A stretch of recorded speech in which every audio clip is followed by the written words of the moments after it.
لیکن عوام الناس کو بھی کچھ خیال فرمانا چاہیے اور کچھ نہ کچھ وقت لگاتے رہنا چاہیے، ورنہ کم از کم ہر ماہ 3 دن لگا لیا کریں۔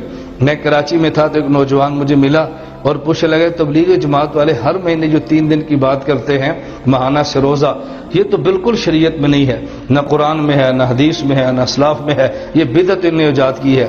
میں نے کہا اتنی جلدی فتویٰ نہ ٹھوک، اپنے علم کو تو سنبھال کر بات کر، تو سوال کر ہم سے جواب لے، فتوے کیوں ٹھوکتا ہے؟ جب ہم نے جواب دینا ہے تو پھر آپ نے کہتے ہیں انتشار ہوتا ہے، اور جب تم فتوے ٹھوکتے ہو تو پھر انتشار نہیں ہوتا۔ اصل میں تو ان کو پکڑو جو فتوے ٹھوک رہے ہیں، جو اپنا دفاع کر رہے ہیں، ان کو تو موقع دینا چاہیے، بھئی آپ دفاع کریں اپنا۔ میں نے کہا یہ قرآن میں بھی ہے، بخاری میں بھی ہے، مسلم میں بھی ہے۔ مجھے کہتا ہے ان کے تو، میں نے کہا ان کتابوں میں ہے، کہتے ہیں سروزہ، میں نے کہا جی ہاں سروزہ۔ مجھے کہتے ہیں جی کہاں لکھا ہے؟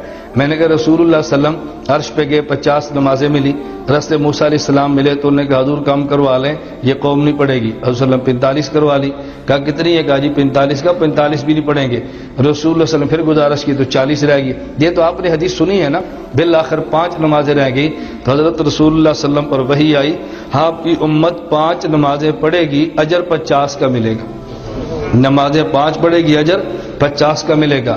یہ صحیح بخاری میں اور صحیح مسلم میں روایت یہ ہے کہ من صام رمضان و ستۃ من شوال کان کصیام الدہر کلہ، جو آدمی رمضان کا روزہ رکھے، 6 شوال کے روزے رکھے، اللہ اس کو پورے سال کے روزے کا اجر دیتا ہے۔ تو 5 نمازوں پر 50 کا اجر، رمضان اور 6 شوال کے روزوں پہ پورے سال کا اجر، یہ کیوں ملتا ہے؟ اس کی دلیل قرآن کریم میں ہے، من جاء بالحسنۃ فلو عشر امثالھا، کہ جو آدمی ایک عمل اچھا کرے اللہ اس کو 10 کا اجر دیتے ہیں۔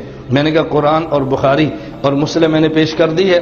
مجھے کہتے ہیں جی ہاں۔ میں نے کہا اب استدلال سنیں، قرآن کریم میں ادو دعوت دو، بلغ تبلیغ کرو، اور قرآن کریم میں ولتکم منکم امۃ یدعون، قرآن کریم میں ہے، قل ھذہ سبیلی ادعو۔ میں نے کہا قرآن میں ہے، لیکن قرآن نے وقت کا تعین نہیں کیا، کتنی دعوت دو، دین کی طرف کتنا بلاؤ، تعین تو کیا نہیں ہے نا۔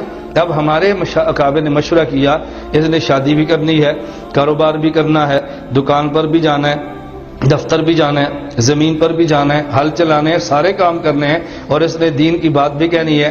ایسی ترتیب بناؤ کہ جس سے پوری زندگی دین پر دعوت دینے کا اس کو اجر ملے۔ تو اس کا طریقہ کیا ہے؟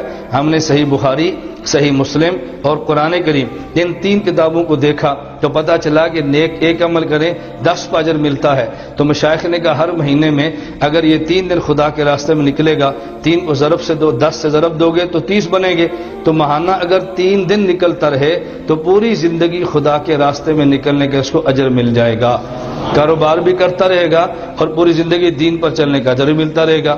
میں نے کہا ہمارے پاس، کہتے ہیں ان سے دلیل مانگی کئی تبلیغ والوں سے، وہ تو دلیل نہیں دیتے۔